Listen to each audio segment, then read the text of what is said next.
Welcome. We are excited to have another county update before our March 6th meeting, which is on a Wednesday. We usually meet at Tuesday, first and third Tuesday of the month, but Commissioner Seals, Commissioner Moore, and myself will be in Washington, D.C.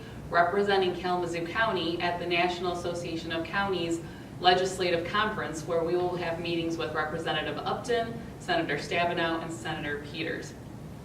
We will be starting a little bit early on Wednesday, March 6th at 3 p.m. to continue our road commission interviews. We have interviewed 3 applicants so far and have 3 more to go. So come on down or tune in so you can view our deliberations.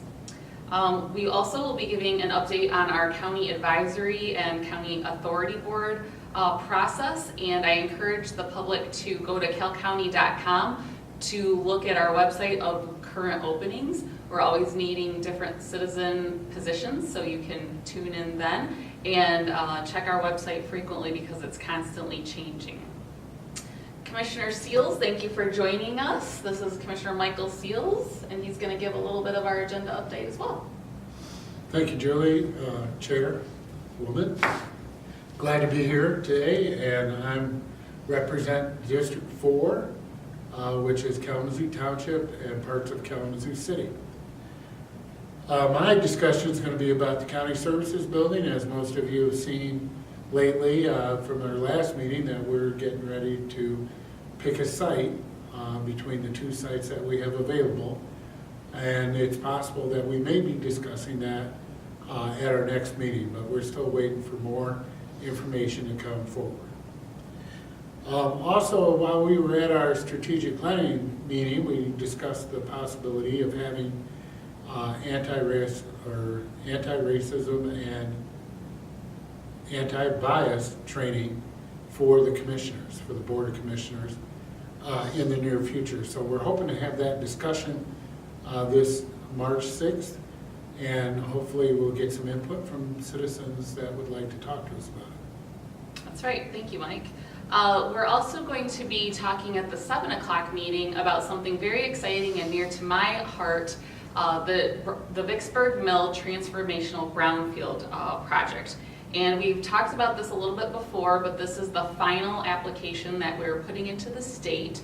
It's very exciting. I was a part of the Brownfield Authority for 10 years before I passed it over to Commissioner Place. As chair, I don't have as much time to be on various advisory and authority boards.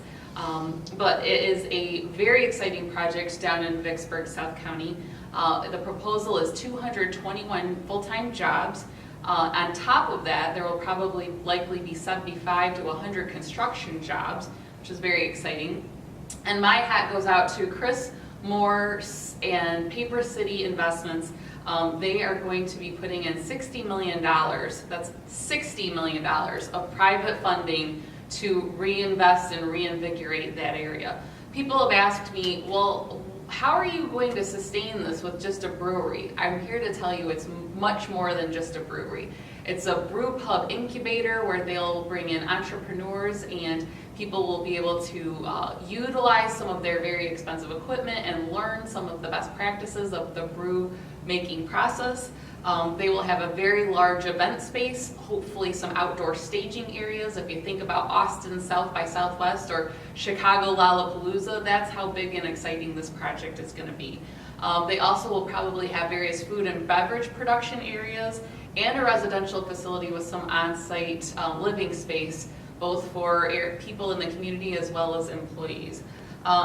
The state brownfield TIF tax increment finance capture will be $10 million, and if the state agrees to the transformational piece, it would be an extra $10 million on top of that. So it would be $20 million in state investments, and it's a great public-private partnership. So I'm supportive of it, and I'm eager to have the Board of Commissioners weigh in on it. There will be a public hearing during the 7 o'clock meeting, so if you're interested in giving input, come on down to the 7 o'clock meeting on March 6th.